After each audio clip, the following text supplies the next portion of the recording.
So welcome everybody. Yes.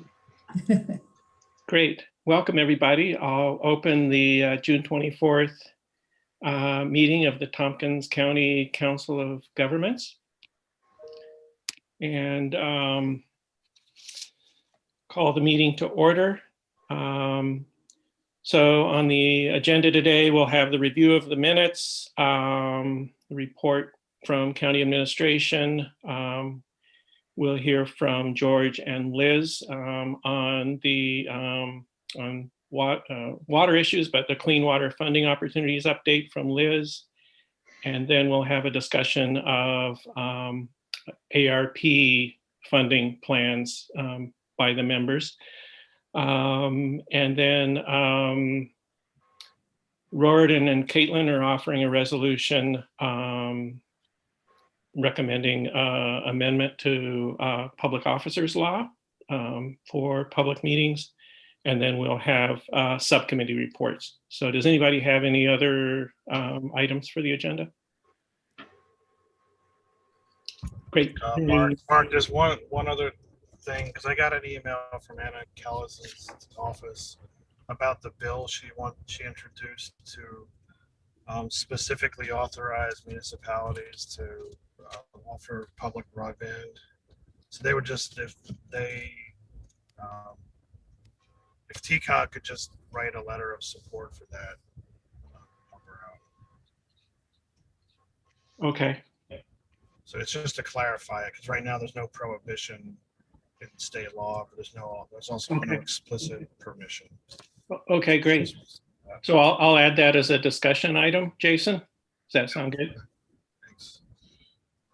Great, thank you.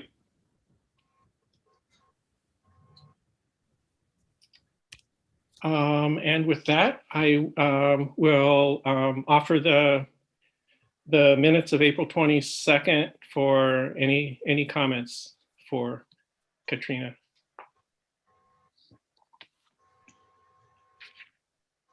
And I will just offer a brief note on. I had mentioned our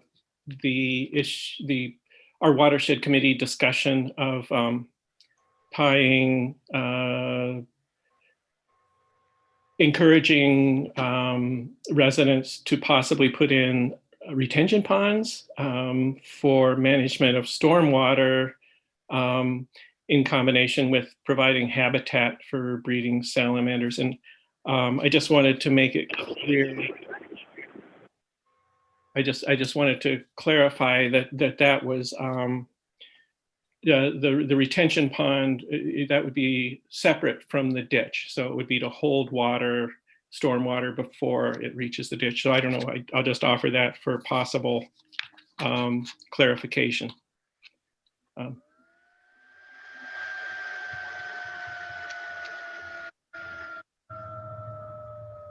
I think that's my toothbrush. I don't know. No, it's probably the fan on my computer, which is kind of noisy. Really? Yeah. Wow. So does that make sense, Katrina? Okay, thank you. Anything else? If there are no further comments, I will call for a vote for approval of the minutes. Mark, we need motions. Oh, okay. I move we approve them. Okay. Do I have a second? Seconded by Betty. Any further comments on the minutes? All in favor of approval? Aye. Aye. Aye. Opposed? Great. Thank you. Do we have a report? I abstained from the minutes, by the way. I wasn't there. Okay, you abstained, Joan? Yeah, I didn't know. I didn't oppose them. I'm abstaining. Okay, so I'll call for abstention. So, okay, thank you.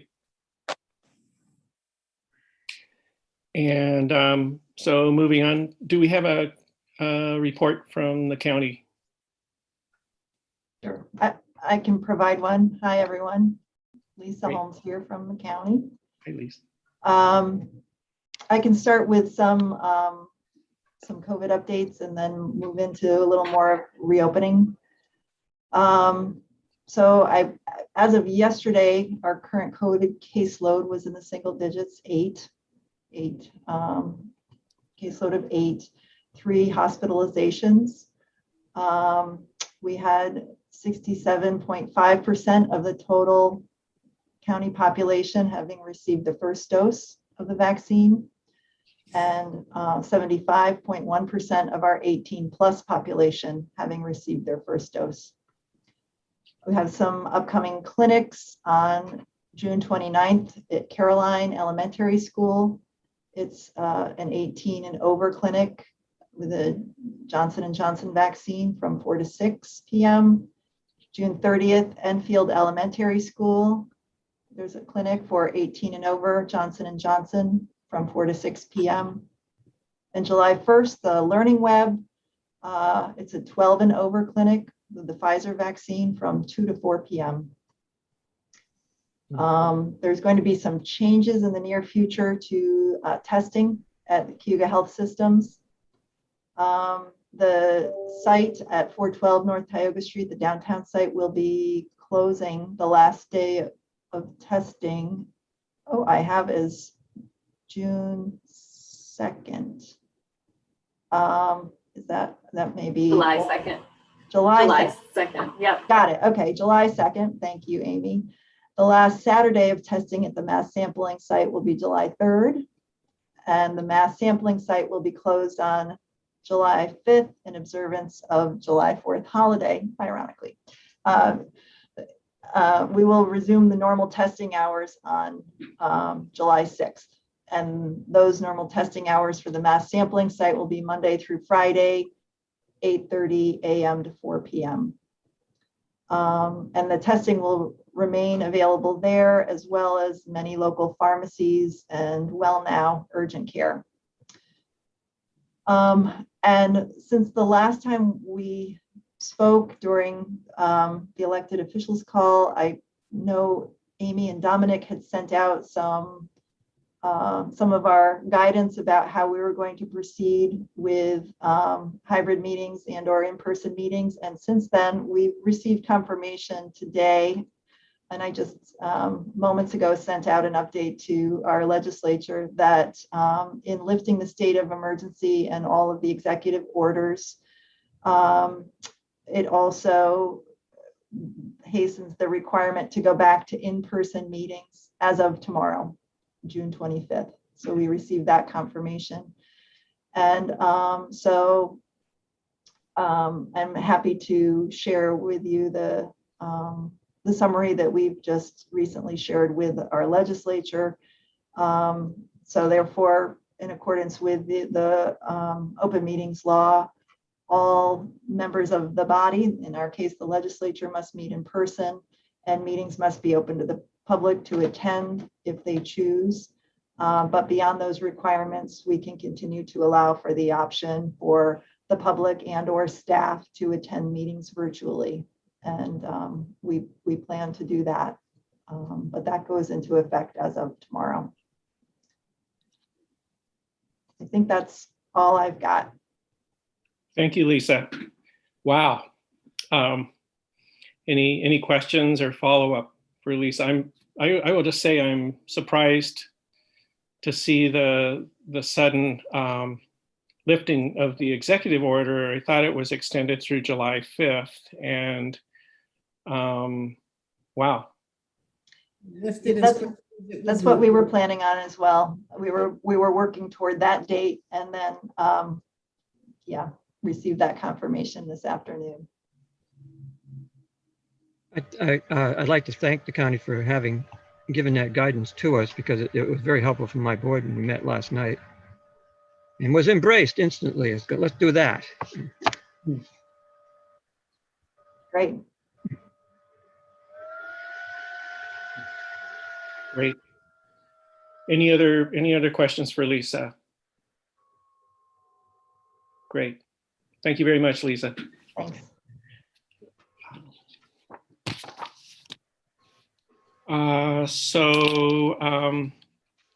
Now we'll move on to the reports and discussion on water issues. And George, did you want to start with that?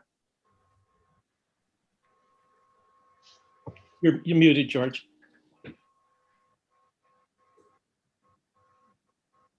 Sorry, I'm going to give my time to Liz. My only update is that nothing's really changed with the wastewater treatment plants. Problems with expensive equipment. 2 blowers are back in St. Louis getting refitted, and the digester looks like it's not going to be replaced, but it's getting an extensive cleaning, but it's not online yet, so nothing's changed. But Liz has a report for you. Great. Okay, thanks, George.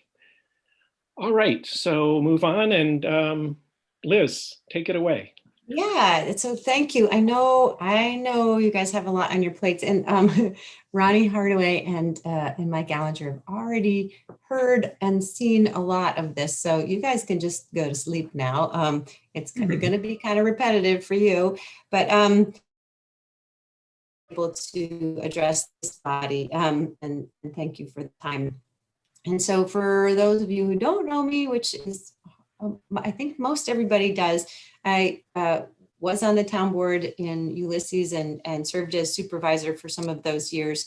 And prior to that, I was a crop consultant. And also we have a cottage on the lake in Seneca County. So this water work it kind of meshes with a lot of different work that I've done in my past. So I'm going to share this little PowerPoint and just take you through it really quickly. I wish I could, can I make it into, I'm trying to make it into, can everybody see that? Yep. Okay, all right, great. So I'm here to give you a better idea of what the Cayuga Lake Watershed Intermunicipal Organization, or CWIO, is. Because there are so many organizations that are working on water, you might wonder, how does CWIO fit into this whole thing and what do we do? And simply put, CWIO is the organization working for watershed municipalities. So we join local governments within the watershed together. And actually we're working a lot more across watersheds as well. So working with other governments in other watersheds to learn what they've already done. So let's take a look at the watershed really briefly. This is the topography of the watershed. Tompkins County is also parts of it are in the Susquehanna watershed. And Tompkins County takes up it's 43% of the Cayuga Lake watershed. It's the largest watershed in the Finger Lakes and part of the greater Lake Ontario watershed. A different way of looking at it is with the sub watersheds. I'm just going to go through this fast, and then yet another way of looking at it is by municipality. There are 50 municipalities, so we have the most municipalities of any of the watersheds. We have 7 counties, that too is the most. 24 paid dues in 2020.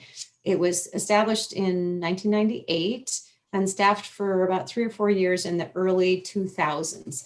And you'll see a little bit later that there's actually some work that got done when we had some staff.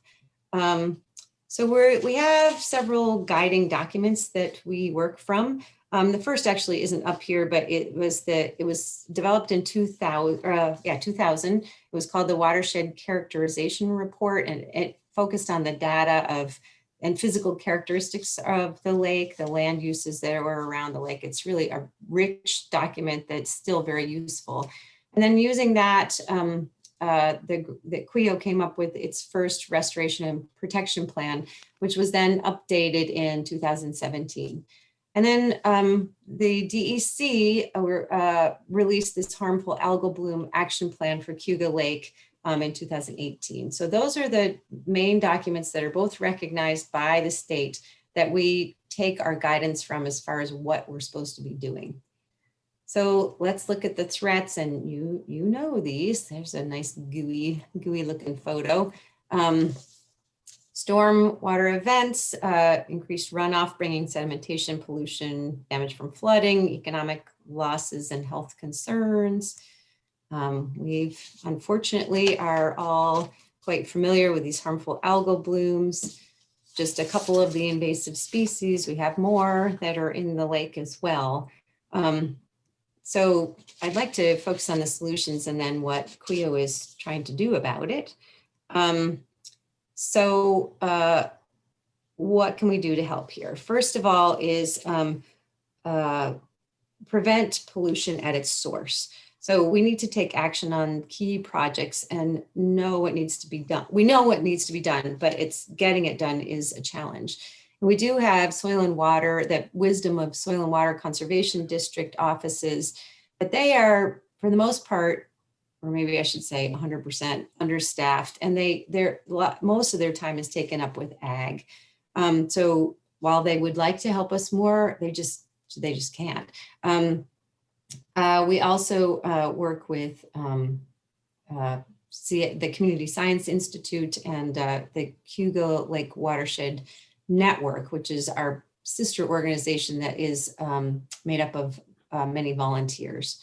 So CWIO has, to identify these key projects, we've come up with a living list of projects. They're the ones that we consider most impactful, and we do want to implement those using grant money from the state or federal governments. Part of the solution is consistent monitoring. So if we consistently monitor the lake and its tributaries, we understand the threats that are behind there. Monitoring helps us ID and prioritize the problem areas. The state and federal government essentially does very, very little monitoring. It falls on local municipalities and not-for-profits like the Watershed Network and CSI, and then volunteers. So CSI and the network have really been our heroes on this. Right now, because CWIO has, well, we're in negative funding, we put no money forth towards monitoring. So thankfully, those organizations are picking that up. More solutions, local regulations. And I think in Tompkins County, we've done a good job. Local municipalities can enact and have a profound impact on water qualities with their local laws. So we've got best management practices for all land uses, not just ag, stormwater regulations, illicit discharge laws, setbacks to waterways, and septic system testing as some of these. Outreach and education can help people understand the issues and the corrective actions. And then finally, coordination of efforts across the watershed. It's efficient because we do have limited resources here. So, so coordination we consider part of CWIO's job. And if we had a watershed manager, it would be part of that person's job as well. So what is our 2021 work plan? What have we been doing? You'll all love this budgeting equation. We budgeted to spend 36,000, but we only bring in 20,000. Pretty good, huh? We're using some fund balance because there was $60,000 in our fund balance, but this is not a sustainable way of going forward. So we've been talking about this for some years, that we really need to increase membership. We need to increase the income to get some staff on board and to hire a watershed manager. We are developing a description for that person now. Other work that CWIO is doing is, as again, we have a Department of State grant that has helped us come up with 29 projects that that we are ranking. That should be done in another couple of weeks, the finalization of the ranking. But this will be a living list. So we'll review it and add to it and re-rank it every year to try and make sure that we're after the most important projects that will have the biggest impact. Eventually and originally, CWIO had its own pot of money for projects. That would be for match money for grants and just for odd projects that don't fit into the state and federal grant categories. The state and federal grants are hard to apply for, they're hard to administer, but there's a lot of money in those pots these days, a lot of grant money. It's just that we don't have anybody to apply for them. So this is another thing. If we had some staff, they would assist municipalities to apply for those grants and in some cases help to administer them.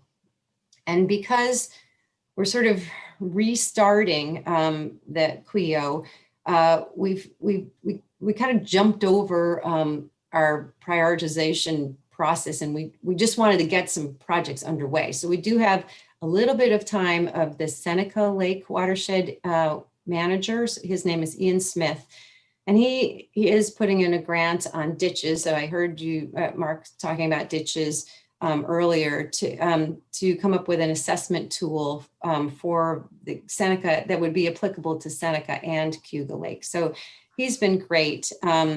He's also working on a multi-municipal project that involves an area that's washing out in the 6 Mile Creek Vineyard. And so he just has a lot of the technical and scientific expertise to get these, to put in the grants and to help them. And it was very interesting working with the DPW from the town of Ithaca. And they were kind of like, what, you know, why are you helping us? And we said, well, that's our job. So, so we hope that we can do that with more municipalities and really take that around the lake. Okay, these are just some examples of some of the projects that we'd be working on: flooding, erosion, washouts, HABs. So this is one way to look at some of the stakeholders that we have to coordinate. And if you look on this kind of inner circle, we have those 7 counties. Right now, another grant from the Park Foundation that is underway is looking at our organizational assessment to try and figure out how we can better assist municipalities in water protection efforts. We have some really good examples of coordination, particularly from Cayuga County with the Owasco watershed. They've just been going great guns. And also Canandaigua, their watershed manager has been there since 1999. And so anyways, they have been wonderful working with us and really want to help Cayuga Lake out, which is great. Cayuga County has taken a big lead working with municipalities directly, submitting grants for them. And it's mostly their county planning department time that does that. So we need counties on board. That'll be really important because I think without them, it's just very hard to coordinate all 50 municipalities. Let me just show you another way of looking at these stakeholders. We've got the state, and actually I should have put federal programs in there, county programs, or local municipalities, not-for-profits, landowners, and just people who use the lake. So let's look at the watershed, or at the Finger Lakes. These are the lakes that do have watershed managers. And so Seneca, Canandaigua, Cayuga, Skinny Atlas, and Cayuga is the biggest, and it has no one. What do we need? We need some base funding, and that would be leverage for bringing in more funding, because personnel costs can be put on these grants. So if we contribute some, I think we can follow the footsteps of the other watersheds and get a lot more money back. So it would be a good investment. This person would be doing education and outreach, promoting best management practices, sharing that model legislation, and again, writing and administering that's a lot of work, but helping to write and helping to administer grants.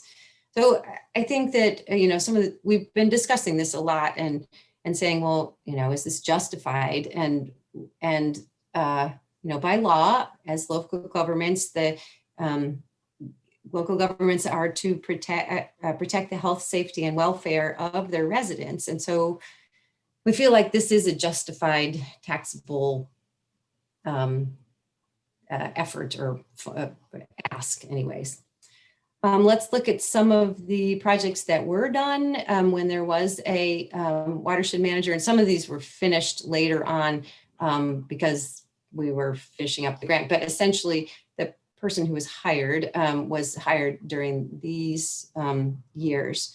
So just to give you an example of what's going on in Owasco watershed just last year, they've made huge progress on their 9-element plan, which is equivalent to the TMDL. But the TMDL, the total maximum daily load for phosphorus for Cuba Lake, was done by the DEC. The 9E plan has to be done by the watershed itself. So they're working on that. They submitted these watershed rules and regulations, that was a huge job. It took a number of years. They've got a mobile sign for boat launches, for education for hydrilla. They bought new monitoring equipment for their streams. There's just lots of cooperation there between county planning, soil and water, their highway departments, and the watershed manager, and then their equivalent intermunicipal organization. So, I mean, just soil and water brought in $700,000 for some of the ag work on water quality. And Canandaigua has done similar things, but Owasco's, it's just mind-boggling how much work they do get done. Looking at it, just a couple projects in Canandaigua, there was this restoration of a sub-watershed that they got a grant for. They'd had a lot of flooding issues and water quality issues, and then they did restore that through, as Mark was saying, some wetland creation. They also had this flooding of the school and put in some stormwater wetlands, which has alleviated that entirely. So these were both grant funded, lots of money from the state and federal government. So let's look at what we are asking. And so the CWEO dues have not increased since 2004. They've been $900 a year per municipality. And so we're proposing a gradual change in dues with a goal of 90,000. And that would be to support staff and projects. It's not really, it actually disappears quickly that much. So we wouldn't have a lot of money for projects, but we would start building some. The proposal, which actually CWEO voted on and approved last night, would ask towns, the city and villages combined to pay 2/3 of the 90,000 and counties to pay 1/3. It's based on a formula that Canandaigua has been using since 1999. They had tourism dollars on there, which they recommended we not include, so we didn't. But it's a more equitable way of assessing these dues. And Seneca Watershed is also launching this this year as well. So it uses percentage of land in the watershed for each municipality, the shoreline, the population density and assessment. And then I can go into the details of the calculation, but it's a little confusing, but thankfully, the watershed manager of Canandaigua led me through it. And so we have the results, which this would be the county shares. And so Tompkins County's share would be here at 11,000. It's 38% of the payment, but 43% of the watershed. So again, it's funny how the different factors within that calculation change things around a bit. And this is it for Tompkins County municipalities. So you can see there's some pretty big increases and there's some decreases, just depending once again on those parameters. Seneca, I just presented this almost exactly the same PowerPoint to the Seneca County Board of Supervisors this week, and they were talking about paying for this through their stimulus funding, and actually they were talking about paying for not only the county share, through stimulus funding, but also all of their municipal shares through the county's funding. So I thought that was kind of interesting. But they seem to receive this very well, which is great because Seneca County has been not highly engaged in this, but they're getting it from both sides now, because not only is Ian Smith, who is the manager for Seneca Lake, hitting them on that side, those municipalities that are in the Seneca Lake watershed, but I'm coming up and bugging them for their dues in Cuba Lake. So, so the proposal would be to implement this over 3 years. It would be 50% in 2022, and then 75, and then 100% by 2024. And just as a comparison, the city of Auburn, that's in the Owasco watershed, put in 200,000 last year. And then the town of Owasco put in 70,000. So they have some really big bucks, but of course they're also doing a lot. So I think they see the benefit of their contribution. One thing I should emphasize is that a lot of your municipalities pay towards the Community Science Institute. And I can't emphasize enough the good work that they do, the importance of their work. We don't have, this does not include Community Science Institute funding. We're talking about merging that maybe in the future, but that would have to be down the line. And I do think that would be a much more fair way of handling Community Science Institute funding for their monitoring efforts, because everybody would be putting in. But if you're paying Community Science Institute now, please keep paying them, because that's very important until we get this up and going. Municipalities that have water districts can put this on their bill, on the water bills, and that's it's very little. The biggest amount that there was for the town of Ulysses in Jacksonville. There's a tiny little water district there, and that was going to add on, I believe it was $5 per year onto that water district. But I mean, it can be done by a line item in the budget, or it can be put on a water bill. When I average out the cost per person per year in Tompkins County altogether, if you mush them all together, it's 45 cents per person. Anyway, we're ramping up, big hopes, working with a great many volunteers, and just sort of what can TCOG do? I guess that we really are making an appeal that you buy into this funding formula for staffing up and projects. The problem with doing it alone is that with CWEO, we can do projects that span municipalities. We can go across municipal boundaries, and pollutants and problems don't stay in one spot. So there's an advantage to working together and pooling money like that. Second thing TCOG can do is in 2022, when we ask for project submissions, submit your projects, because it was I just say it was slightly disappointing how few projects we had submitted this year, but I think that it's because we're working up to it. So Soil and Water District offices can help you, as can Community Science Institute and the Watershed Network, because they are doing the monitoring. They know where the problem areas are. But we are also working with them too, so we can help. And finally, just keep in touch. I know there's a lot on your plates, and I'm trying not to overwhelm you guys, but also trying to reach out just to kind of make it so that you can keep your finger on the pulse of what we're doing.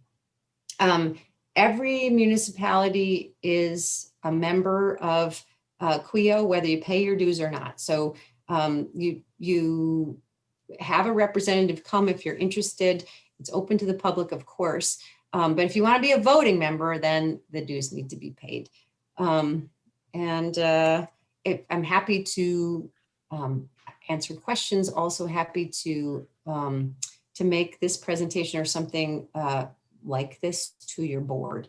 So just let me know. And any of us, there's a group of us that would be happy to come and speak to you.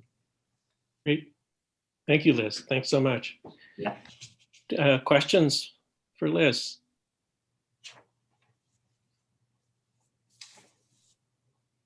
So there's, this sounds really exciting, I think. And so this would be a way, I mean, yeah, so, and it was nice to see that Caroline had one of the first projects on the list that you shared there. So, so yeah, this would be, so you would be providing sort of a mechanism for addressing the sort of persistent local stormwater and watershed problems that we experience as a municipality, including procuring funding or identifying funding sources? Is that I mean, right? that is our objective. You know, there's with 50 municipalities and so many tributaries and, you know, little permanent and impermanent creeks, there's a lot of work to do. So, so yes, we want to help municipalities. There won't be a whole office full of people, but we're tapping into soil and water district offices a lot more. They're actually meeting as a watershed group now, the soil and water district offices from all 7 counties. So that's beneficial because I guess we're kind of tugging on the soil and water district sleeve to say municipalities need help too. We know that ag is your big thing. But we, you know, with ditches and stormwater retention ponds and just stormwater issues, you know, they are the experts. And I think that we can benefit from working with them more. And they agree with that. So even though they really don't have time to put more on their plates. Yeah. Great, great. And the other thing that caught my ear was, I mean, I think you mentioned a project, was it City or Town of Ithaca, where you were working with the Highway Department or Department of Public Works? Yeah. And it seems like that's the right point of engagement, is so. Yeah, we talked last night. We had a CLEO meeting last night, and we're as soon as we get these other grants kind of out of the way, we'd like to have a meeting that does include DPW, you know, people from DPW and highway departments, especially as there are just a number of groups. That Tompkins County Water Resource Council, which I'm on as well, is focusing in on some ditch work. And the ditch work that it was proposed for the town of Ulysses was ranked really highly in the CLEO project. So anyway, I think that we're going to be, moving that forward. Great. Thank you. Joel. Yeah, you mentioned, Liz, that you had identified the hot spots, as you put it. Is that something that you could, you know, share with municipalities so that we're not necessarily, we might be aware, but you know, having those pointed out would help us to focus our limited resources in terms of applying for money too. Right. Yeah. And so we have more, I think more CSI and the Watershed Network who are doing the monitoring have more of that information. It's surprising to me a little bit that when we have talked to Soil and Water in Tompkins County, and it's interesting because I think that sometimes the grants that are applied for is not necessarily for the worst place, but it's for like, okay, we have a grant program that we think we can apply to. And so that's why we're doing this project, not because it's the most important project, but because it's a fundable project and we have a pot of funding. So to answer your question, I think we're all pretty dissatisfied. Oh, wait, maybe that's not the right word, but we feel like there needs to be improvement on like prioritizing what areas really are the worst. And we were hoping, really hoping that with that TMDL that just came out, the total maximum daily load, that the state would have helped us to identify those hotspots more. So yes and no, we have identified some of the hotspots, but a lot of them are not in this county too. There's a hotspot in several in Seneca County, several in Cayuga County, and I think Salmon Creek is one of the worst ones here. So yes, we will share that with you as we solidify it more. Does that help? It's a little wiggly yet. Yeah, I mean, it sounds like you really could use the staff to help, but the if you have a limited amount of staff support, it would help to have the coordination to know where the worst problems are, and then we could provide some support in directing our attention to provide, applying for funding once we know what to apply for and what to apply, in both in terms of available funding and where the problems lie. Yeah, that would be great. I mean, I think the Cuyahoga County model has just been so good, where more rural municipalities work with the county, work with county highway, county planning, and soil and water to kind of move those projects along in smaller municipalities that just don't have the staff or capacity to do that. So, again, I just, I'm trying to make sure that the counties are engaged on this too, to know that there's a lot of knowledge at the county level, and if we can use that knowledge and all benefit from it, I think we'll move forward faster on this. Nancy. Yeah, just a quick one. I was intrigued, Liz. Thank you for having traveled up to Seneca County, and was intrigued with the county Board of Supervisors' willingness to consider using their rescue plan funding to pay not only their county share, but their municipal share. So keep us apprised of that. That might be a good model for our county to consider as well.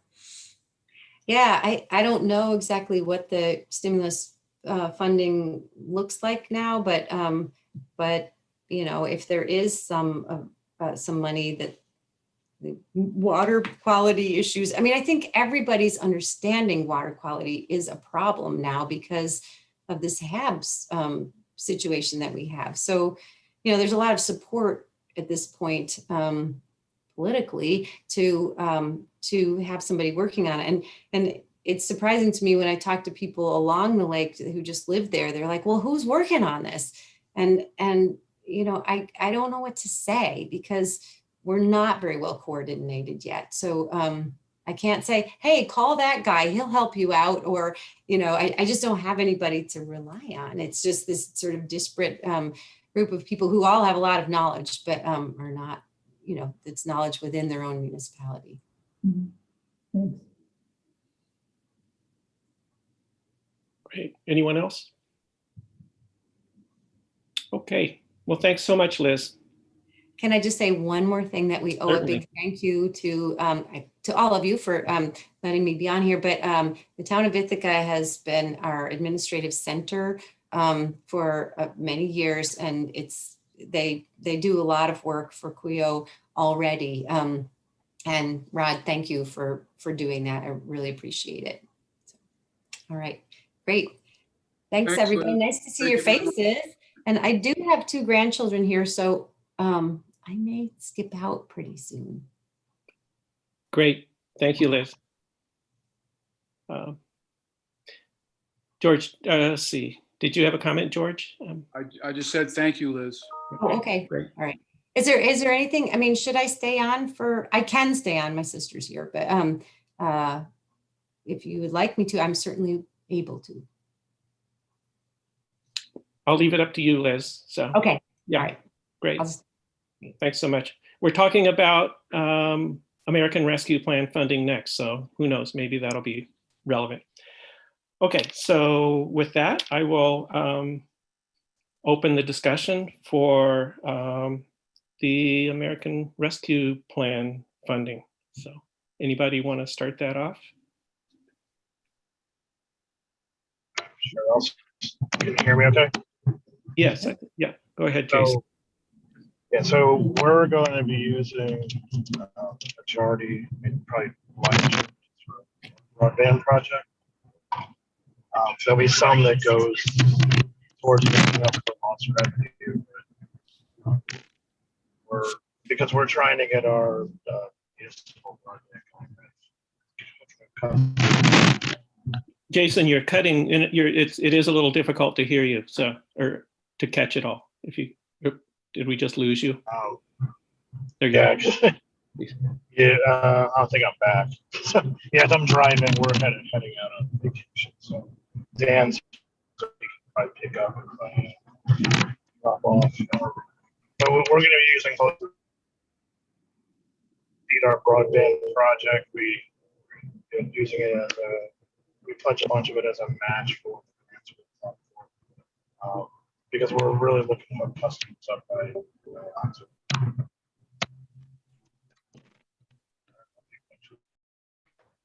If you can figure that out, you're doing better than I am. I think I better jump in here. Jason, we're having trouble hearing you. Yeah, I got broadband. yeah. Yes, that's about what we got. Well, we were fortunate to have a project already in the works that fit the parameters of the legislation, the strict parameters. I understand they've relaxed them somewhat, and we're starting to consider projects outside sewer and water and broadband. But our project and our need existed before ARP. So this fits nicely into a townwide project that will benefit all our residents. And so far, everyone seems to be in agreement that this is a good application of the funding. But I am interested to hear more about the flexibility that we seem to be hearing about for the spending of this money. As Liz just indicated, Seneca County is looking to spend ARP funds on watershed issues, which is great. I'm just curious how that works. The legislation doesn't spell that out, but I think Treasury has sent out additional guidance, which some of you may have reviewed, that indicates that there's flexibility. Great. Is anyone looking at that, or has anyone received any input on what you can spend this money on other than sewer, water, and broadband? No, so please share. I think I can jump Go in ahead, from please. the county in that. So what let me just say, no decisions have been made as of yet. And there's going to be a special meeting of the expanded budget committee of the legislature on June 30th to discuss this some more. And Ryan Gregoire from NISAC will be kicking the meeting off and going through that. So that might be of interest to folks to understand or to hear from NISAC about how they outline the use of ARP funds and to hear what other counties are doing with the funds. It's our understanding that if you, out of the 4 categories that you can use it, if you choose to calculate lost revenue as a result of the pandemic, and there's a particular way of calculating lost revenue based on, trends in previous years, data and trend factors, that if you calculate the amount of lost revenue, you can use the extent of your ARP funds toward that lost revenue and apply it toward governmental services, which may have more flexibility than those that are already outlined. And that's an approach that we're considering taking. Of course, I can't speak for the legislature in which way they want to go, but so far, we've looked at our rough estimates and conservative estimates that we can capture all of our funding using the lost revenue calculation, which would then allow us to have greater flexibility in how we use it. And, we're considering a certain amount of capital expenditure, which would then free up operational costs that would otherwise be spent on debt service. So that's one strong consideration and recommendation for use of a good number of the ARP funds, but the discussion's just beginning on the county level. Great. Thank you, Lisa. Joel, and then Mike. Lisa, is that the funding that you're using, is the bulk of your lost revenue the loss in sales tax? Yes, and well, Amy, do you want to jump in on this because you had a hand in the calculation? Sure. We're still working on the calculation at this point. So there's a formula that was provided which follows, and I'm going to forget the name of what budget stream it follows, but it follows the federal formula. It's slightly different because we can't use the exact same thing. And that's what it is. So it is some sales tax. It's also just loss overall. But the majority would come into that sales tax.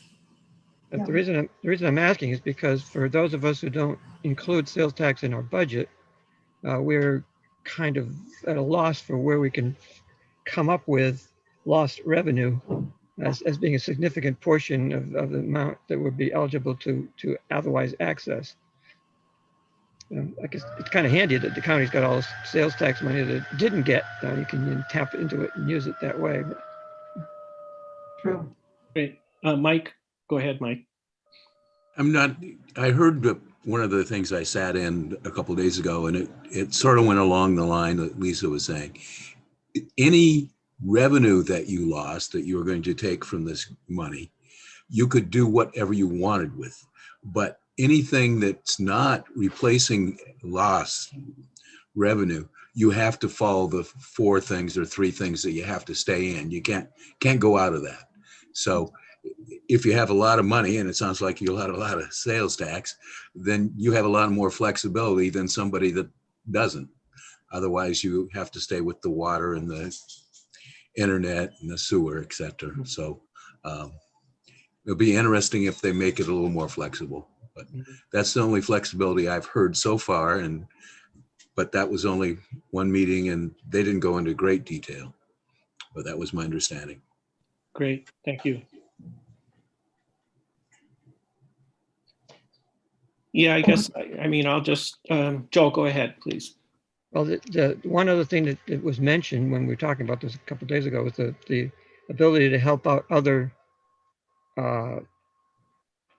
nonprofits and governmental organizations that may have lost revenue. And it wasn't clear to me whether you were limited to what, for instance, we're talking about, the fire department, or the fire district has typically done fundraisers. So they couldn't do that last year. So there was lost revenue associated with that.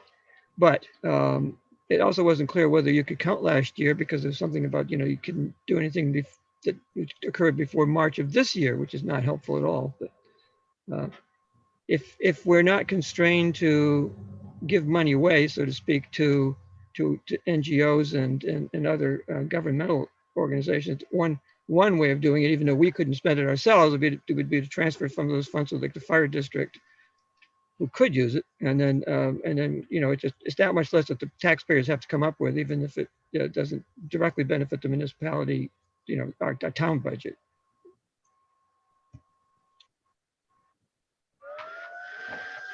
So we're still. What I got out of the guidance we got from the Association of Towns was apply for the money. Don't be in a big hurry to figure out what you're going to use it for because we're still waiting for guidance, essentially. Right, I got that too.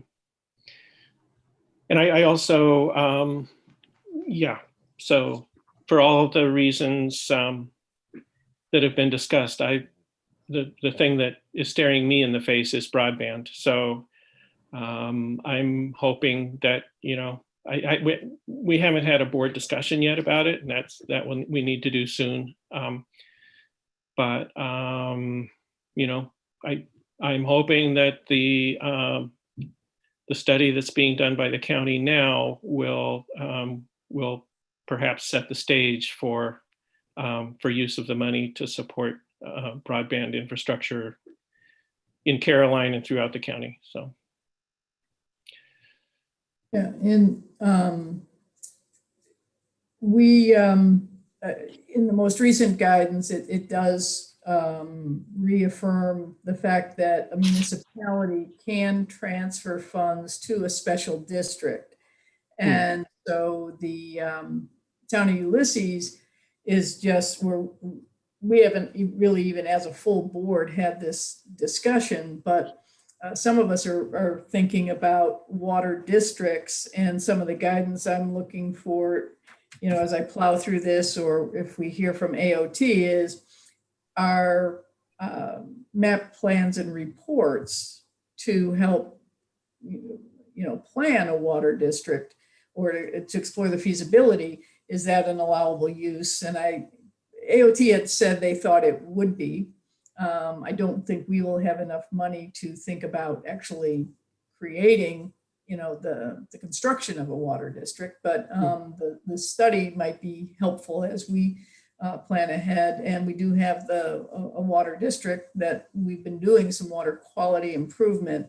So whether or not any of that improvement is still allowable under this. So we've been looking at the sort of water side of things. I don't think we've broached the broadband yet, but I mean, later on, I'll be interested in more of the discussion about that. But certainly I think the county, you know, given the large sections of the county that are not covered with broadband, certainly that's, you know, there really could be some impact there. But we haven't done more. I don't know if Caitlin wants to weigh in anything more about Ulysses.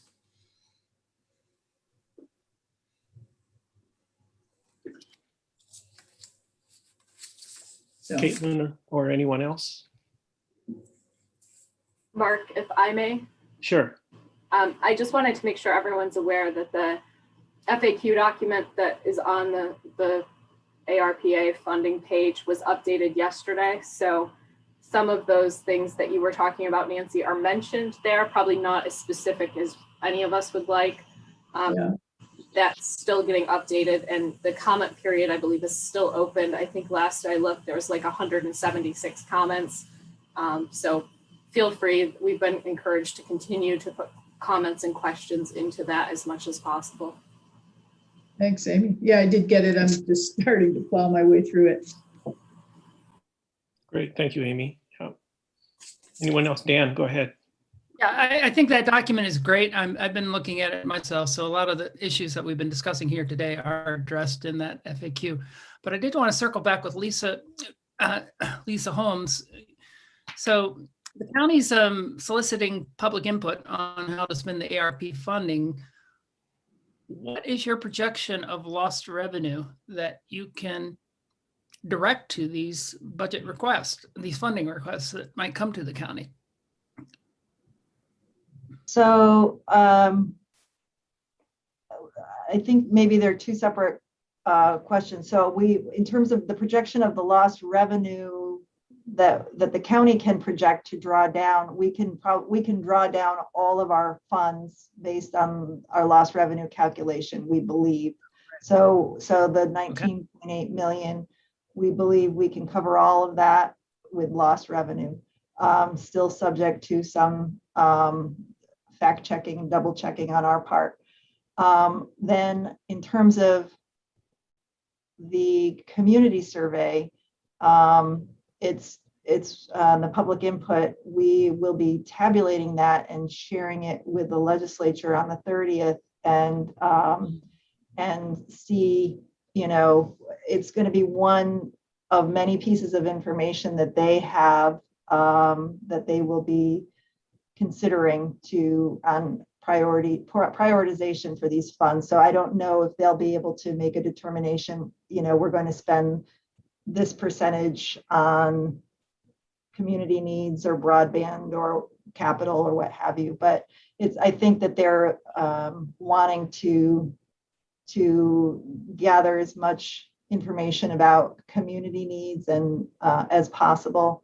We've also surveyed our department heads about not only are they submitting their budget requests, and there will be indications of need of county need through that, but also their input around maybe either broader community needs in their various areas. It could be mental health or public safety or what have you, or you know, ways of improving the county to better meet those community needs in terms of infrastructure, efficiencies, et cetera. So we're looking at it from a bunch of different angles, I guess. I don't know if that answers your question. Oh, yeah, I think it does. And it helps us clarify. I think the county, because it can demonstrate revenue loss at a scale that we can't at the town level, at least at the town level, but you have much more discretion in what you can do with ARP funds than we do. I would suspect that at best Dryden could say we have $200,000 in lost revenue, which is a fraction of our overall award. Whereas you folks, you have a different, a lot, I would say much more discretion and spending it outside these categories of sewer, water, and broadband. That said, it'd be great if you spent more on broadband from Dryden's point of view. And sure, yeah. Great. Joel. With respect to broadband, it was my impression that the money has to be targeted at underserved and unserved, so that it wouldn't be, that is itself a constraint when you don't have a fiber network that you can extend to unserved areas. Is that not your understanding? Dan, you're shaking your head. Yeah, I went over this with our consultant just yesterday, and you could really broaden that definition of underserved or unserved. I mean, broadband comes down to, do you have direct access to a service? So that's obviously underserved. Can you afford it? Or do you get the speed that you want, that you need? So there are different ways to define that. And I don't think that's going to restrain our work at all in the town of Dryden. And neither does our consultant in meeting that criteria. So I wouldn't spend too much time wondering if you've got underserved areas. I think we all do. Yeah. I also saw something yesterday that came from Tom Reed's office that had a nice FAQ and summary, and it was basically saying the same thing, that it answered that question about whether it could only be applied to those residences. But it's more, if the project as a whole addresses provision of broadband to the community, including unserved and underserved, was what I read, that it would still qualify. So I don't know if anybody else has any additional thoughts or information on that, but that I found it reassuring. Definitely. Thanks. Mike. It's kind of unrelated to what you just talked about, but back to Lisa. Are you saying that you were going to be awarded from $19 million, which is equal to what your revenue loss was? Or you're saying 19 million you can use as the revenue loss the way you want to, and there was more money that would have to be dedicated to the specific things? I'm saying that the entirety of the amount that the county is eligible for, which is 19.8, we can demonstrate that all of that in lost revenue. We have over 20 million. Our estimates are over $20 million in lost revenue. So therefore, we could capture so to speak, capture the entire amount in lost revenue and then be able to use it in any way we see fit. Won't you have to use a fairly amount, that 20 million, to make up for the things that you didn't do last year because of the lost revenue? So, I mean, you don't really have all 20 million because you have to make up for the lost revenue that had to be paid with something, or unless I'm wrong. No, it's a fair point. So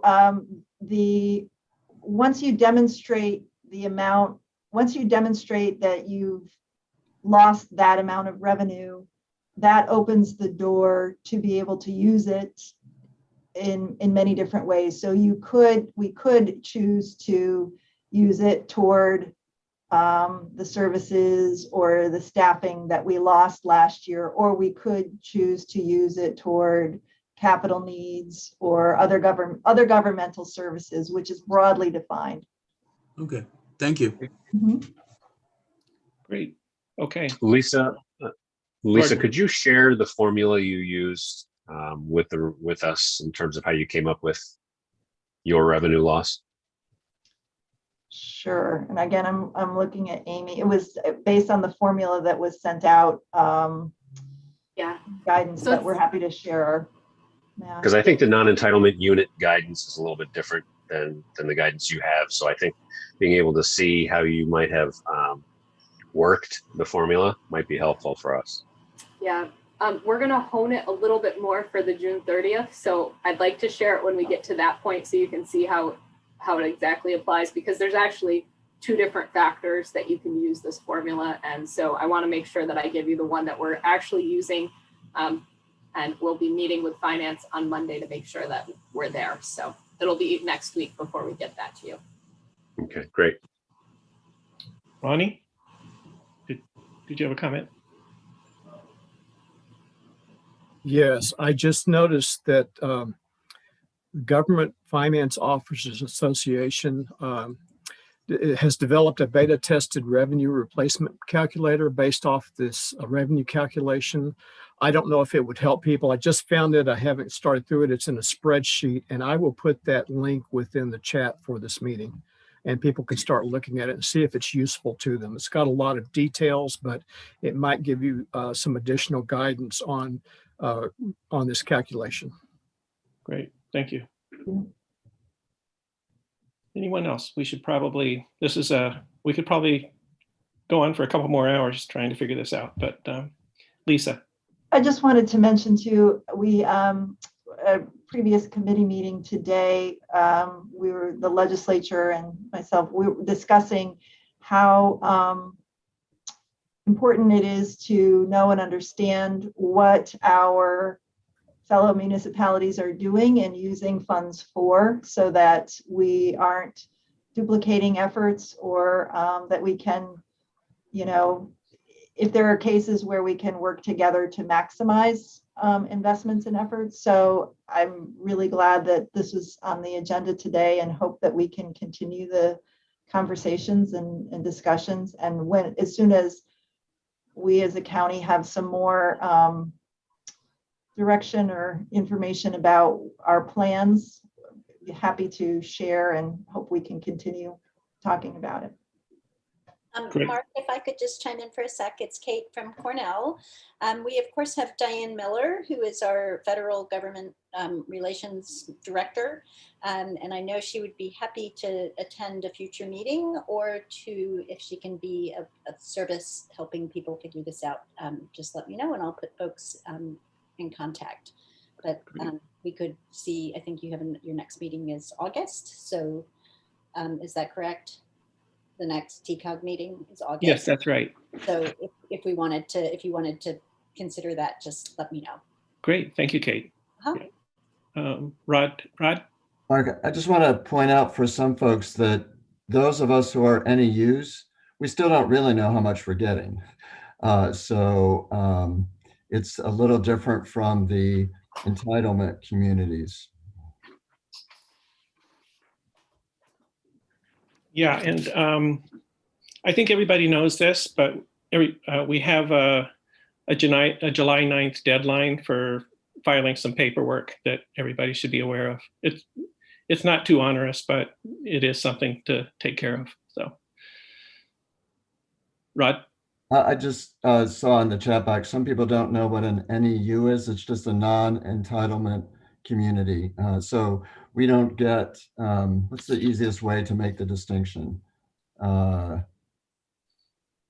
Yeah, it's under 50,000 or something. I just found out that we're an NEU. I didn't know we were, so.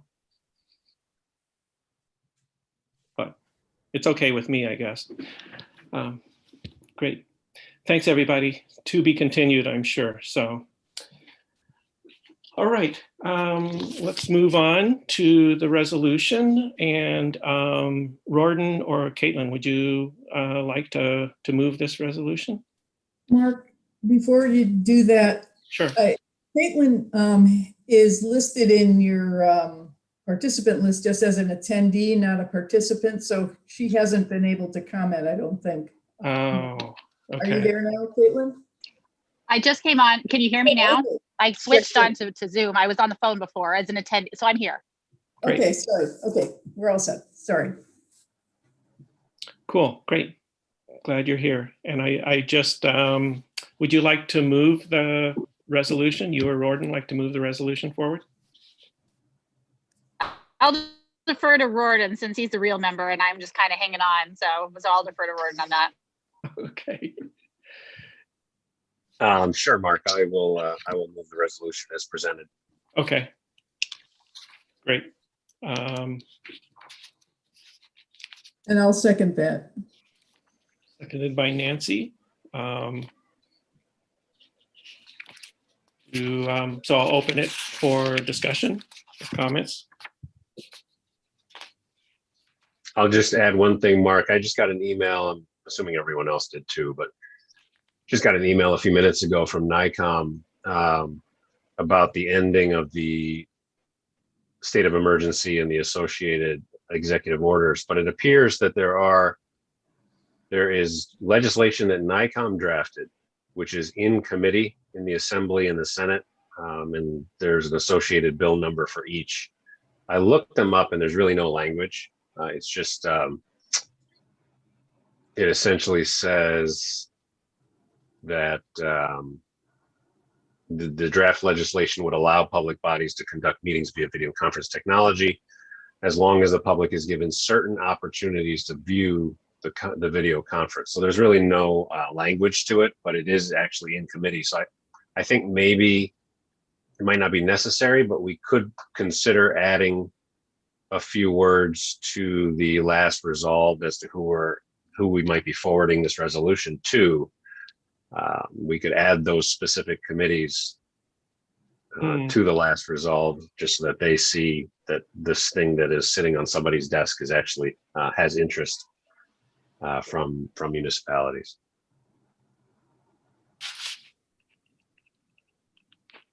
Okay. I support that. So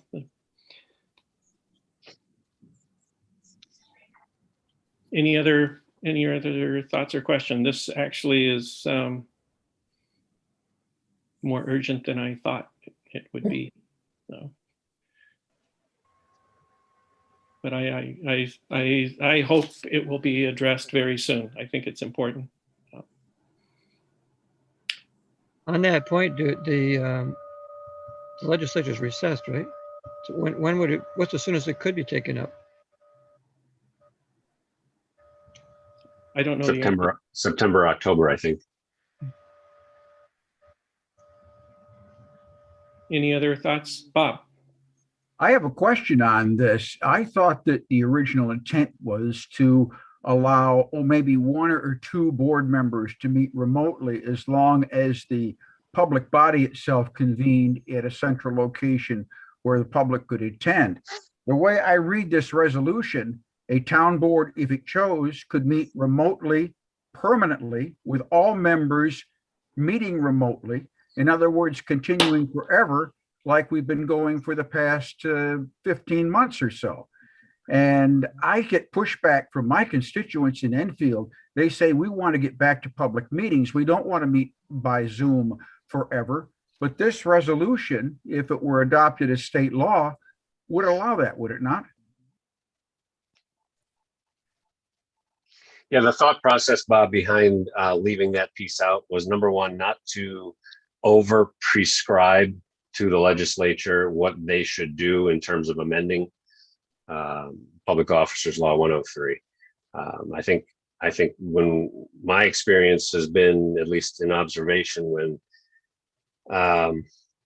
people are advocating for something, if they're overly specific, sometimes that it can be just as dangerous as being too vague. And the second piece to it as well is I had conversations with other members of my board, as well as members of the municipality of Trumansburg, and members of other boards, which was actually the opposite of your experience. The conversations were ones of being pleased at the level of engagement from both members of the community and the ability of board members to attend meetings that they otherwise would have missed without the constraint or concern over a quorum. And so rather than again getting too prescriptive, there's also the potential, I think, for and not to get out into the weeds on this, but I consistently hear from as many people as the conversation ever comes up with, how do we get more people involved? How do we get people from the community to consider sitting on a planning board or a ZBA or running for office? And evening meetings is probably one of the biggest constraints, that and getting yelled at in a parking lot. But the timing of meetings in person is the biggest constraint to getting people involved. Great. I would move to amend this resolution, the first resolve, last sentence. Let's see, we'll start with, so long as the public has an opportunity to attend the meeting at a predetermined public location where at least a quorum of the board's membership shall be in attendance. Are you offering that for I'm offering that as an amendment. Okay. Do we have a second?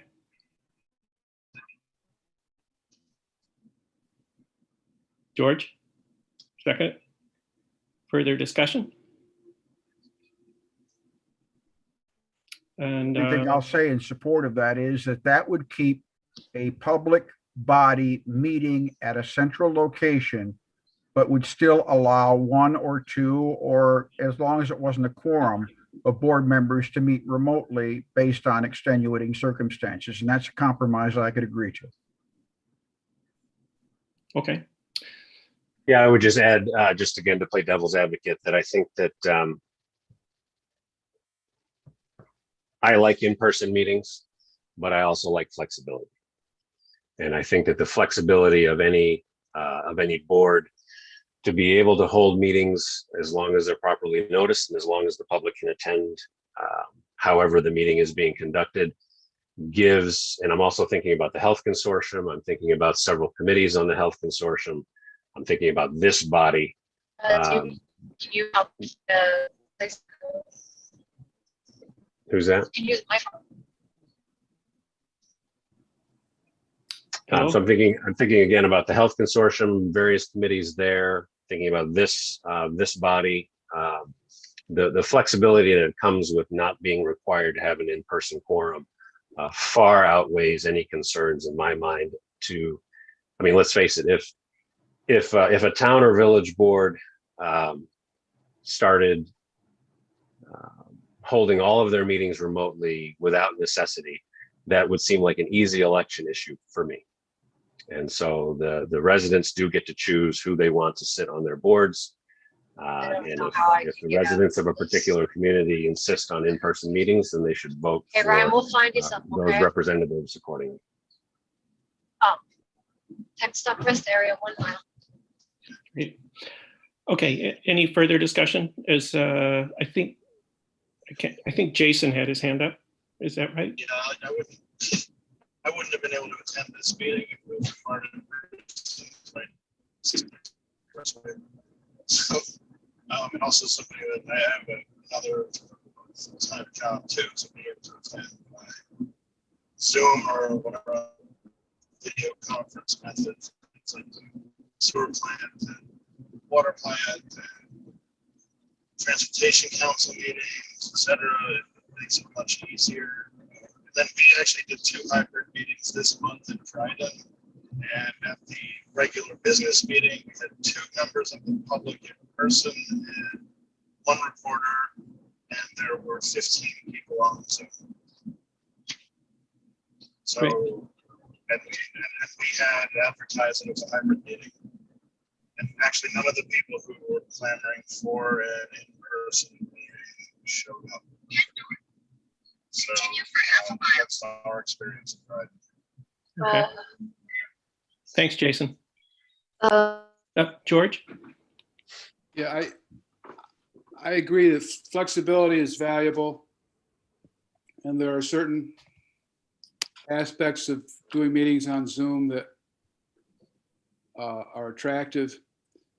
I just want to remind us, because I think the way we do business is so computer oriented that there are a significant number of people in the county who don't have computers and don't have access to Zoom and all the things we use. So in-person meetings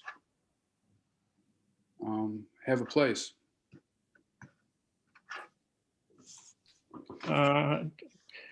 So I think I got 4 hands now. So let me do Mike, and then Bob, Ronnie, and then Nancy. So. I guess the main thing is the first proposal that was read. It gives everybody the flexibility. Most boards, at least mine, they like being in person, but it does give us the flexibility if somebody's out of town or can't be there. And each board, some people are saying, well, my board wants it. Well, then your board can say, we're just going to have meetings. Nobody's going to use this Zoom. Or it could be another one say, this type of meeting that we have to come and talk about the water project or something, we can just Zoom that. We don't need it in person. I think giving it complete flexibility makes sense. And then each board can be responsible to their community and to their people and do the way that's best for them. Whereas the other way, we're trying to restrict it. And I kind of like letting the board decide, not the state. That's my thought. Thanks, Mike. Bob. Well, as you might know, there's a lot of constituent distrust in Enfield. We've had a lot of controversies where the constituents in many cases do not trust the judgment of the board to do the right thing. And what constituents are telling me door to door is they want to see all the board members in the same room. They want to see their body language. They want to see their interaction. And they think that perhaps if all the board members are in the same room and invading each other's comfort zone, there may be a little less animosity, a little less infighting, and a little less arrogance. And so I think it's important that a quorum of the board members be present in the same meeting room where the public can attend. I think it will be healthy for democracy. And I don't think that a town board or a village board should have the latitude to, under its own discretion, decide to meet via Zoom. That's my opinion. Okay, thanks, Bob. Ronnie?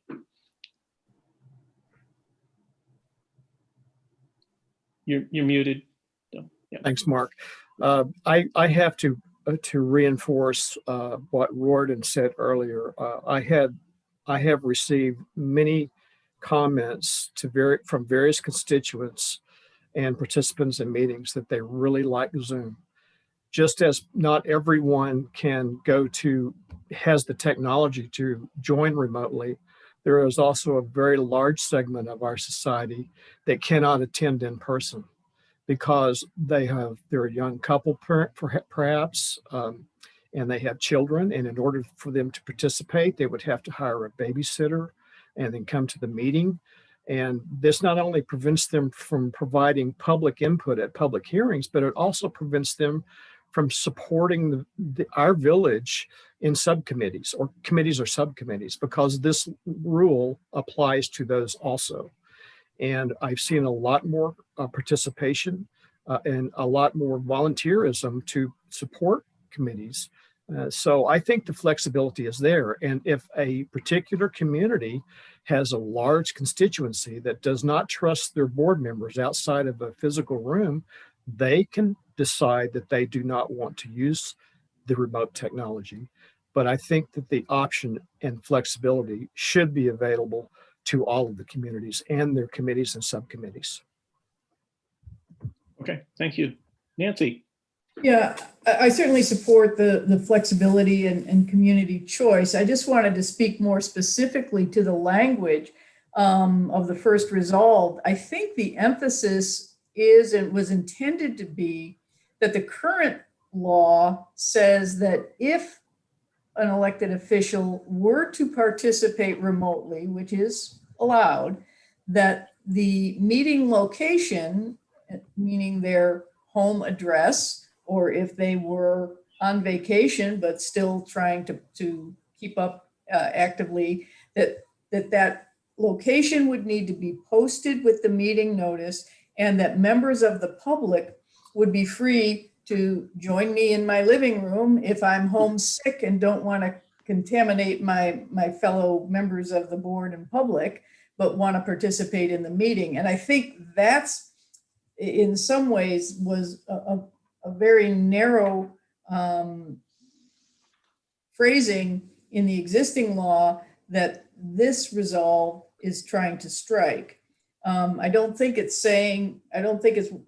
think we're saying, for all the reasons everybody else said, that hybrid meetings and the ability of the public to join us and the flexibility to have some elected officials be able to participate remotely, I think that's the underpinning. But the result, I think, was about the publishing the location, the remote location. So that's mechanism. I'm fine with the resolution the way it is. Okay. I don't know if we need to take a vote on the amendment or not. Right. Okay. Thank you. So if there are no other comments, I'll call for a vote on the amendment proposed by Bob. So if we're ready for that, I will call for a vote. So all in favor of the amendment, please say aye. Or Aye. Aye. Aye. Do you need to raise our hands? Or raise your hands. Yeah, that probably helps Katrina. So there's Wait. Take it back. You're talking about in favor of the amendment. In favor of the amendment, please raise your hand now. So so Katrina, do you have, is that only Bob, or okay? I think okay. And so everyone not in favor of the amendment, please raise your hand. So I'm letting Katrina count. You're good. Thank you. Okay, great. So the amendment fails, and so if there's no further discussion, I'll call for a vote on the resolution as presented. And I'm seeing head nods and no hands. So all in favor of the resolution as presented, please raise your hand for Katrina. Okay, great. And then all opposed? Great, okay. All right, thanks everybody for the discussion. I understand the different views, and it's a good discussion. So with that, I'll move on to the subcommittee reports and start off with the broadband report. And I see that Nick is here with us, and I'll let him give us his report.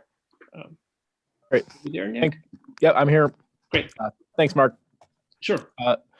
Good afternoon, everybody. Thanks for giving me a few minutes here on your agenda.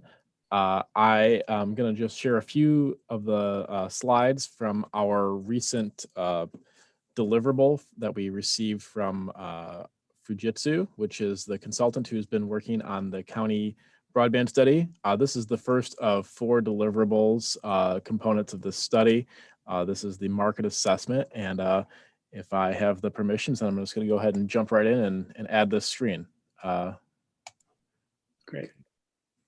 Okay, can folks see the presentation? Yes, that's good. Good, okay. All right, so just pulled off a few of the key data points here to share with you to summarize, where we're at. This was something that we received earlier this month. The objective of this component of the study is to identify the underserved market in Tompkins County. And actually, it's a little bit beyond the county. We asked the consultant to look at areas of school districts that extend beyond county lines. For this component, there are 4 school districts under consideration: Ithaca City School District, Groton, Dryden, and Trumansburg, which each have parts of their student bodies reporting from our neighboring counties as well. The term underserved, I think, is an important one to define here as we dive in here. We define underserved as lacking access to 100 megabyte download and upload speed that we call it a symmetrical service. We are really focused on fixed broadband providers. That's fiber or cable. If a provider that uses a satellite or another technology, wireless technology, claims that, we are not counting that for the purposes of this study as meeting a service definition because technologically there are other limitations to those services that really don't put them on the same level as a fixed wired technology. So that's our definition for service, and we're our consultants began researching that. A little bit of a summary of what we found, kind of the real high level takeaways. The primary data sources here were the FCC data and the data from service providers in the county, that both of their existing footprints and their plans for expansion. What we really found is that the underserved market eligible for funding is quite small and resides in dispersed rural areas of the county. We'll get to some maps in a moment so you can see sort of what they found. One of the keys here is the criteria for federal funding. For a build out of a new network, that's an important component, is to make sure that we are able to leverage our local dollars using the available grants and funding sources out there. And those currently rely on FCC maps. Many of you are probably familiar with and have heard previously that there are some substantial limitations to FCC data. It's unfortunate, but that's basically, the data that we have to use if we're going to seek that leverage. So what their conclusion from this is that building exclusively to the underserved areas, doesn't present a sufficient customer base to make it a marketable network out on its own. So they're proposing a two-phase approach, where the first phase would be to deploy broadband network to the underserved areas, as identified. In the second phase, would utilize those expanded network to potentially address areas where there are actually services being shown on the FCC maps. These would not be eligible for federal funding, but those areas potentially, the customers in those areas would help offset the costs of the network and make the network possible to break even in future years. So we'll get into a little bit of the details of what they found on the maps here next. So this is our high level overview of provider presence for 100 megabyte speeds. The key for this map is right here. So you can see if there's a part of the map that's shaded in yellow, that means there are no providers that meet this definition, 0 providers. If it's shaded in this light green, kind of pea green color, then that means there's 1 provider. Typically in Tompkins County, that provider is Spectrum, but there are exceptions. If it's in one of these teal or blue shades, then it's that area has 2 or 3 options. And you can see those are typically concentrated in the sort of northwestern quadrant of the county there. I'm actually going to zoom in a little bit on this map so you can see it a little better on your screens, hopefully, just so you can kind of get a sense of where those locations are. So you can see in this map that the areas where service is lacking are primarily clustered along the southern and eastern edge of Tompkins County. This is, towns of Newfield, Danby, Caroline, and Dryden, primarily. So those are the areas were identified as not as being underserved in our study. A couple other highlights here from this. If we look at just the rural population and subtract out the urban areas, it is showing that about 4% of our rural population does not have access to the service meeting our definition. So that's, in some ways, that's, you know, a sign that we actually have relatively good coverage. You know, other counties that have done similar studies have found much higher numbers. You know, sometimes in the 10 to 20% range.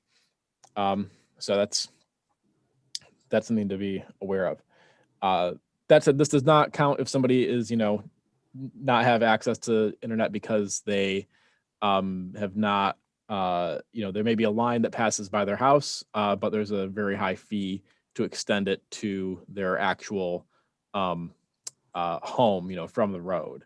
There are many people who do not have access for cost barrier issues, and this study is not capturing those addresses. There are also people who, you know, are not connected to the internet of their own volition, and you know, that's a different decision entirely. So this is really capturing the places where you couldn't get internet even if you were willing to pay for it, regardless of the cost. Zooming in a little bit here onto those areas that were lacking service, the consultant also looked at the a subsidy program called Rural Digital Opportunity Fund. This is also known as RDOF, and there was a recent round of subsidies issued for this program, and several areas in Tompkins County were awarded I should say companies were awarded subsidies to extend service in Tompkins County. So this is something to be aware of for several of those areas that were marked as underserved in the previous map. Just point out a few of these. The red areas and green area, which is a very small area in the southern southeastern corner of this map, are slated for a fiber to the home expansion through either Point Broadband, which is the red color you see on the map, or through Frontier Communication Corporation. So those are areas where, you know, there are projects in the pipeline to expand service in those areas. The blue area here, which you see primarily in Caroline and a little bit in Danby, is SpaceX, which I believe is affiliated with the Elon Musk and his suite of companies. Is a satellite technology company that is offering claiming to offer 100 megabyte download, 20 megabyte upload speeds. So that's a different technology. We would not, even if that was built out and served through SpaceX, through our study, we would not count that as served because it's, there are just known issues with satellite that have existed for since its inception as a consumer communication mode. So so these are kind of in progress subsidies that are happening. If we take this map and look and combine it back with the other map, we get this sort of combined view where you can see now we're just looking at the underserved areas in the county, and the dark green areas represent those spots that are underserved and have some type of subsidy slated to help them expand service, and the light green is the underserved areas with no subsidy awarded. So generally the same areas, it's those subsidies are sort of scattered around, but you can kind of get a sense of where those areas are. So this is sort of where we're at right now with the consultant. We're trying to figure out, the next steps in our study that as we begin the sort of design and architecture phase for this network to figure out how the actual network will look and will be built out. This is a bit of a challenge of a problem because there are so few households in the underserved area that we are going to have to get creative with our approaches here. I'll say that, that's kind of where we've left off. We're working closely with Fujitsu and Southern Tier Network on this, and we expect to have the next deliverable here in a few weeks. So with that, I'll open up for any questions from the group. Great. Thank you, Nick. Anybody have questions for Nick?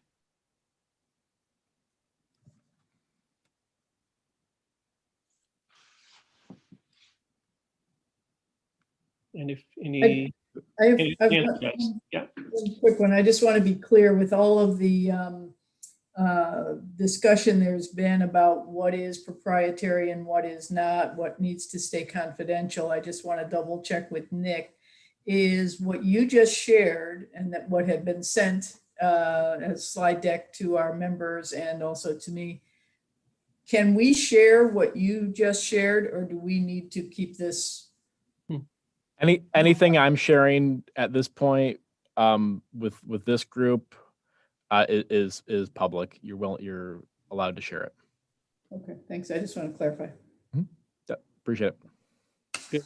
Bob Lynch. Yep. Isn't this figure of, I heard in the broadband committee, 2%, now it's come up to 4% underserved. Isn't that way underestimating the number of people that are underserved? Because that's based on the census block calculation, is it not? And in every census block, there isn't 100% coverage of broadband. So aren't we talking about a higher percentage of underserved than really the 4% figure? So yeah, there's a couple of figures bouncing around. So if you look at the total amount of the entire county, urban and rural, the number of we're at about 1.8% of the households that have we'd count as underserved, right? If you look just at the rural area, we subtract out the urban, then that number jumps to 4%. You're absolutely right. There's the FCC data has known deficiencies. The deficiency is that a provider, let's just say Spectrum, just to pick on them, if Spectrum runs a line across one street of a block, and the block is defined intuitively as a area inscribed by streets, they can count that entire block as being covered, right? So even if there's only one house on that street that has access to service, the other houses on that block lack it, the FCC marks that block as covered as having service, and when in fact 3/4 of the potential area and that does not. So there are known deficiencies with FCC data. Absolutely, we are well aware of that. Unfortunately, the FCC has not updated that data. They are aware of the deficiencies and they're working on a new methodology. The crux of the issue is funding, and what comes back to trying to build out a network here is going to cost a substantial sum of money and will be almost certainly it would be a very heavy lift to do entirely with local dollars. So our focus initially here is to find areas where we can get leverage through our existing federal programs, and those do continue to rely on this FCC data, which has known issues. So yeah, if you look at the census data, which uses a different methodology, just a survey, of households, and asks them, do you have internet access? And you look at the outlying census tracts in Tompkins County, you'll find between 12 and 16% of households report they do not have internet access. Now, the reason for their not having internet access is not described by the census. It may be that they don't have internet access because it's literally not available. There's no provider to their house. They may have internet access because it's an exorbitant cost to run that service from the street to their residence.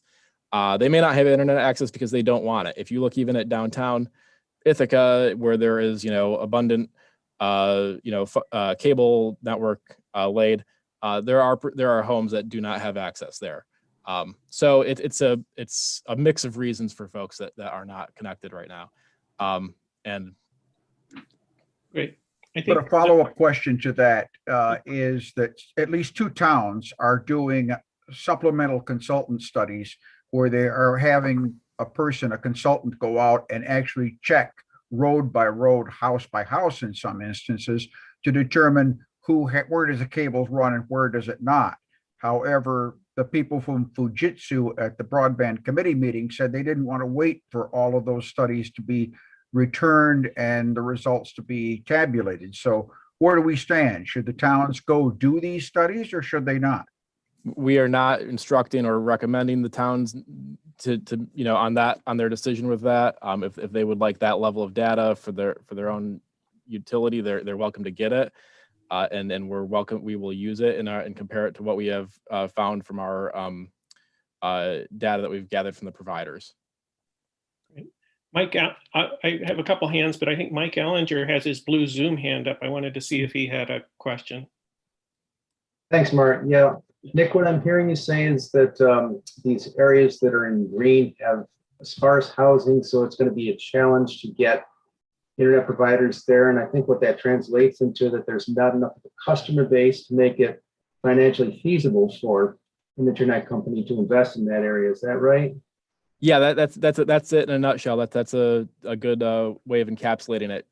Those areas all on their own don't have enough customers to really sustain the network that would be required to reach them. Okay. So yeah. So my question is, how will Southern Tier Network expanding their fiber through Tompkins County help these areas? That's the job the consultants have been paid to figure out. We're trying to come up with a creative approach that will expand that customer base. We know, as we know, there are other homes in the surrounding areas that are dissatisfied with their service or would like better options. So we're looking into ways we can address that. Great. Okay, thanks. Yeah, Joanne. I'm also really concerned about the large areas of Newfield that are either underserved or not served. You said this information was public. Is it possible to share your PowerPoint? Because I'm really intrigued by the maps that you presented. They were quite good. Yeah, I can share it here with. In fact, Kathy or Katrina, this is the same PowerPoint I sent to HED this morning, so you're welcome to just recycle that to this group. And I have a second question. Early on, you talked about towns and communities that had school district boundaries outside of Tompkins County. I know that Newfield has some areas that are outside Tompkins County. Is the reason it's not on the list because the number of residents were insignificant? I was not aware that Newfield had students attending from outside of Tompkins County. I'm not saying students particularly, but there's property out there. Well, we'll have to compare our maps. Our maps showed their boundary was contiguous, was aligned with the counties. But if you have a map of the town or of the school district boundary, if you would share that with us, that'd be helpful. Well, I don't have it. I'll see if I can find it. But it's Chemung and it's Tioga. Okay. Yeah, we'll have a look at it, and we can certainly ask the consultant to look at those. Those areas were actually incorporated in last year's 5-county study, which used effectively the same methodology for 5 counties, primarily to the east of us. I'm sorry, to the west of us. So. Thank you, Nancy. Yeah, I just want to clarify. I think some of us, when we were excited about this study and encouraged to participate, got an impression, which may not have been accurate, that the study was intended to include last mile recommendations as opposed to just the dark fiber, extension. Will there be any consideration of recommendations for the last mile, because that is so much more expensive and clearly is not in the interest of private companies? It's a good question. I'm going to have to, where we're at with the study is looking at, a pretty substantial investment in a network, and we'll have to just check in with the consultant to see what their, how that will unfold. So I'll have to follow back up with you separately on that one. Thank you. Anyone else? Jason, are you shading his eyes? I don't. Yeah, I'll try to be quick. So the last meeting with the consultants, they did acknowledge that the only way to make a system viable is also overbill existing services, and that's what we're doing in Trident. So everybody knows that. Hopefully you can hear me. Yeah. So, and the other thing, the maps, I mean, while we know they're not accurate, the other thing they don't really tell you necessarily is the type of service that's already offered, because like even Spectrum right now, they're not necessarily laying fiber to the home. They're still using coaxial cable. So the key is really what kind of product you're going to offer to when you build a system. Because we're going to build a fiber to the home system. The Clarity Connect people are doing a similar thing, and the reason we're doing that is to have a symmetrical up and down gigabit Ethernet or gigabit internet, which is something that Spectrum not even offering. They're not planning on offering. So, while it costs a lot of money, I think the value in those maps is just when you're targeting grant money. But you're going to have to understand, like, that you're going to be bonding some of this out, no matter whether the county's going to take the lead on it or the towns. And we have a financial study of our plan that was done by a group at Cornell, and we're going to probably release the details of that probably by the fall. But it shows that our system will be actually profitable in 10 years. So it's a matter of just the resolve to do it, and then figure out the financing. Great. Thanks, Jason. Yep. Great. Yeah, I wish Jason had fiber to his car.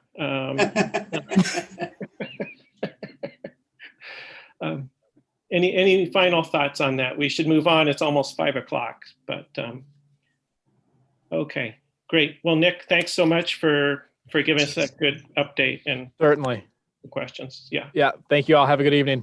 Yeah. Great. Next up is my emergency planning and preparedness report. I don't really have an update. We're still where we were last time, speaking with fire departments, and I encourage any of you to be doing the same. And if anybody has questions or comments, let me know. But that's all I've got. And so, Rod, energy. Yeah, so this is an update on the community choice aggregation. So you'll remember that we were working on a grant application that went to Park Foundation. I think 9 municipalities supported the application. It was submitted by Sustainable Tompkins. So we did get funding. We asked for 72,000, but we're only getting 50,000, which is still good. So some of us met, I think it was just yesterday, to talk about, well, how do we have to change things since we're getting less funding? Of course, now we have a new Luis Torres, who's the city sustainability director, had not been part of these discussions because he wasn't on board yet. So he was part of the meeting yesterday. He has some ideas, he has connections that some of us don't have. So certainly our plan is to take advantage of the $50,000 and to rework our path a little bit. So a small group of us will be meeting tomorrow to chart out what that looks like. And of course, we'll communicate to the Park Foundation. So as soon as we have kind of a new way forward, we'll send that out to this group. So, basically it's good news. It's just that we're going to have to rework things. And given that Louise has some connections that many of us didn't have, we want to take that into account as well. So any questions? And I apologize, I do have to jump off. So. Thank you, Rod, for your Yeah. efforts. Oh, yeah, it was a group effort and, you know, yeah, it was good. Yeah. Thanks, Rod. Very good. Transportation, Bob. No report today. I'll let you get on to the next item of business. Okay. Thanks, Bob. That was very brief. Okay. And water quality, you don't have anything additional, George? That is correct. Okay, great. So with that, we'll move on to any thoughts people have for next meeting agenda items. You know, I'll suggest we continue the discussion of ARP funding and hear what we learn and what people are doing. And I think maybe we might hear from the code officers, get a code officers report. Can check on that. Jason, Yeah, do you? they're all pretty busy right now, so I don't know whether they'll be able to have a meeting. Oh. You know, I mean, our guys running around crazy, busy. Okay, we'll just check with them. Great. So Mark, I'll just keep offering that if you'd like a pop in from Cornell with Student Services, Washington, Albany, Joel, Molina, I can check calendars and try to make folks available. Great. Okay. That sounds great, Kate. So Looks like Jason's got something too. Jason? The other thing I had is that the request from Anna Kellis' office. In the meantime, like any of the towns wanted to support it, since we're probably meeting before the next TCOG meeting. You know, though the request from Anna Kellis' office about the municipal broadband bill she put forward, she's looking for letters of support from TCOG and municipalities individually. I think Margaret's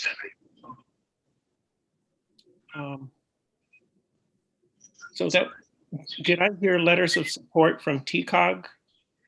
Yes, and also like any municipality that wants to do it individually as well. For her bill that would specifically authorize municipal broadband, towns, villages, cities, and counties to offer municipal broadband as a service. Oh, right. This is the agenda item that you mentioned. Yeah. So. Yeah. So, and I know since TCOG, I guess we don't meet until like August. If somebody wanted to draft one and send it around, we could. Yeah. Yeah, I could draft one and send it around. Great. That sounds like a good plan. Thank you. Yep. Thanks. Okay. Super. So we'll expect that from Jason. Thank you, Jason. Yeah. I don't have anything else at this point for the next meeting. So if anybody else does, you know, shoot that to me, Joe, Rod, and Katrina.